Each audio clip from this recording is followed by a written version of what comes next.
안녕하십니까. 장기덕입니다. 오늘은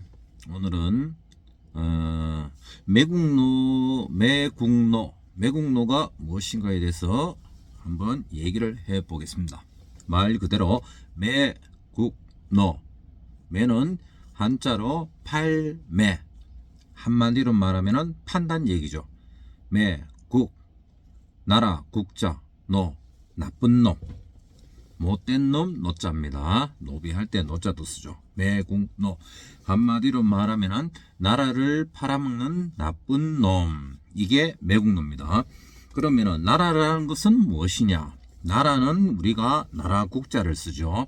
나라라는 것은 이 기본적인 땅, 그러니까 우리가 일반 국민 개개인이 가지고 있는 가장 큰 울타리입니다. 공동체, 가장 큰 울타리, 정치, 경제, 문화, 그리고 우리의 생존까지 포함해서 가장 기본적인 큰 틀, 우리가 모든 것을 좌지우지할 수 있는, 마음대로 활동할 수 있는 가장 큰 테두리, 그리고 그 가장 큰 울타리가 바로 우리 국가입니다. 그러면 한마디로 우리의 공동체란 말이죠. 공동체. 이 울타리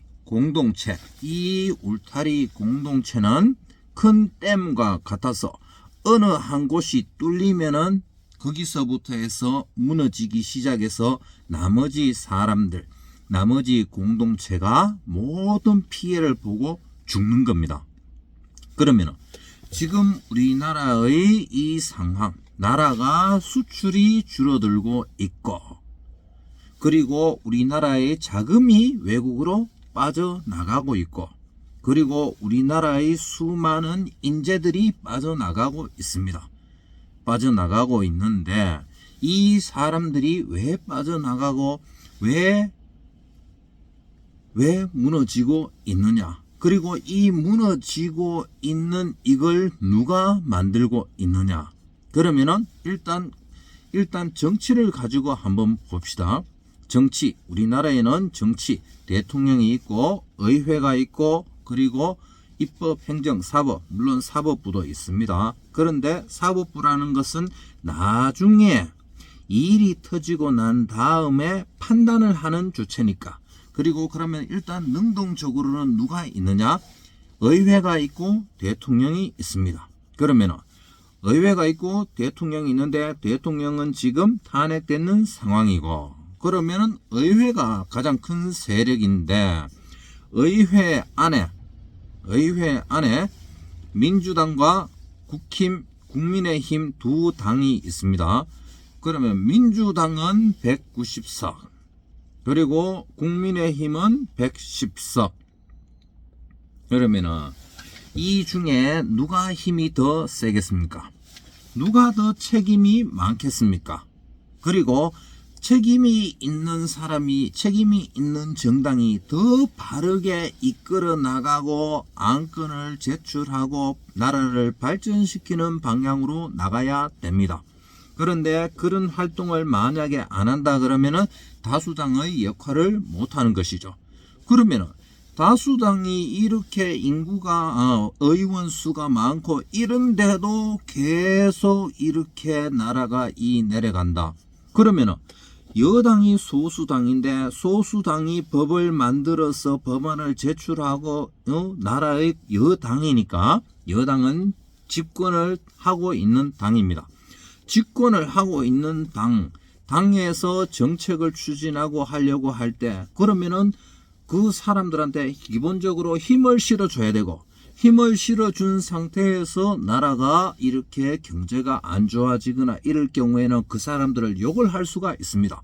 그런데 이게 여당이 소수당이고 인원수가 적다고 해서 그 사람들이 만들어내고 제출하는 법을 거부권을 행사하거나 국회에서 통과를 하지 못하게 하고 자기들 다수당인 자기들이 만들어내는 법을 통과시키려고 하고 다수결 표를 해서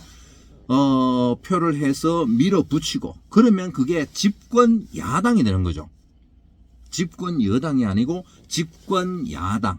야당이 아니고 제야의 강호의 야당이 아니고 집권 야당이고 여당 같은 경우에는 소수 여당, 힘없는 여당으로 되는 겁니다.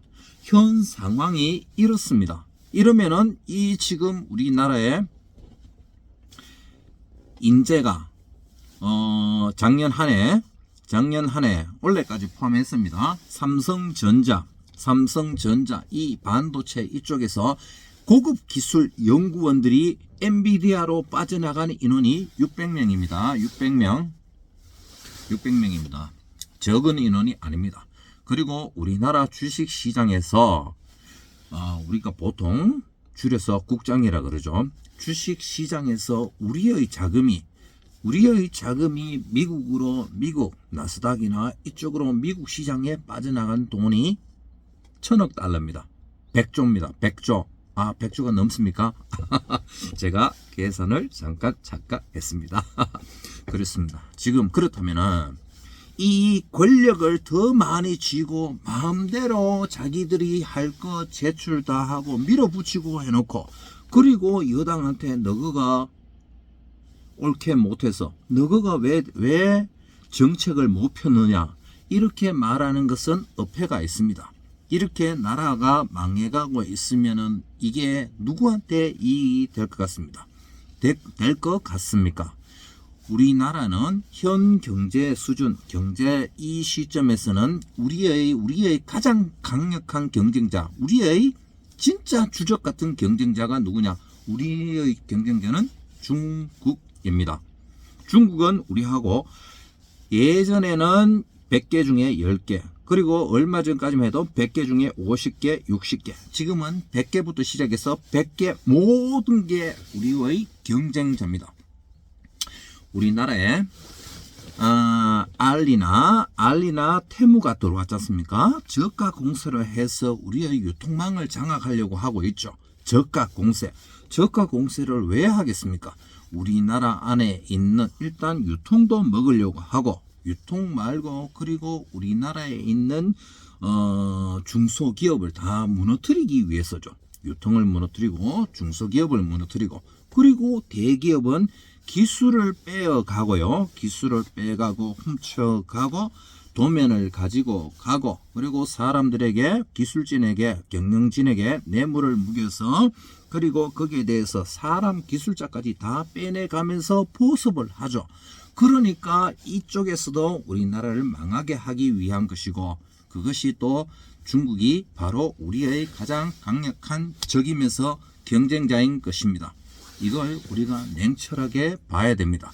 그리고 그런 짓을 하는 것을 옹호해주고 도와주고 분위기를 만들어주고 하는 정치권 그리고 그 정치를 하는 사람과 결탁에 있는 언론 매체 KBS도 마찬가지입니다. KBS, MBC, SBS, 종편방송 언론 매체 안에 다음에 네이버에 이 댓글 공작에다가 이런 것까지 다 모든 것이 다 나라를 망하게 하고 있는 것입니다.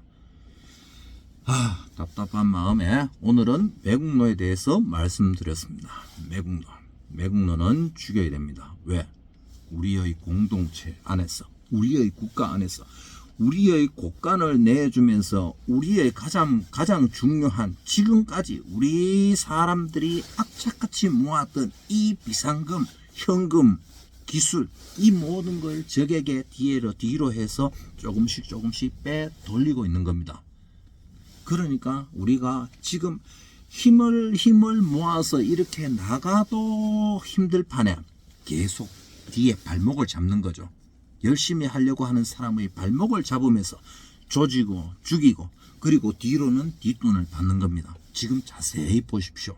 누가 이익을 얻고 있고 누가 계속 돈을 모으면서 재산을 불려가고 있는가? 그 사람들이 바로 매국노입니다. 대한민국을 사랑합니다. 지키자 내 땅, 빛내자 조국, 대한민국 파이팅. 네. 감사합니다. 장기덕이었습니다.